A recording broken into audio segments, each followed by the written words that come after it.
The Harlem Riot of 1935, also known as the Harlem Riot of 1935 or the Harlem Uprising, was a civil disturbance that took place in the Harlem neighborhood of New York City. The riot was fueled by various factors, including economic hardships, racial tensions, and incidents of police brutality. During the 1930s, the Great Depression had a severe impact on communities across the United States, including Harlem. High unemployment rates, poverty, and frustration with systemic inequalities contributed to a tense social environment. Additionally, racial discrimination and police brutality were persistent issues in Harlem. The immediate trigger for the Harlem Riot was an incident involving a young Puerto Rican boy named Lino Rivera. Rivera was accused of shoplifting from a store, and during his arrest, a police officer struck him, leading to public outrage.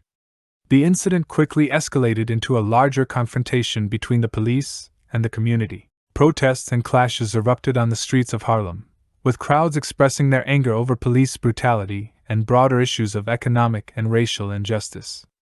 The riot involved looting, vandalism, and violent confrontations between protesters and law enforcement. The unrest continued for several days, leading to injuries and arrests. The New York City Police Department responded with force to suppress the riot. Dozens of people were injured, and many were arrested.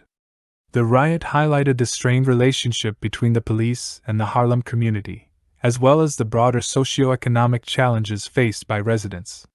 In the aftermath of the Harlem Riot of 1935, there were calls for reform and increased attention to addressing the root causes of social and economic inequality.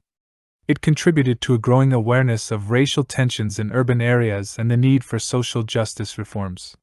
While the Harlem Riot of 1935 was a localized event, it reflected broader issues related to racial and economic disparities during a challenging period in American history. The incident became part of the historical context that fueled later civil rights movements and efforts to address systemic injustice.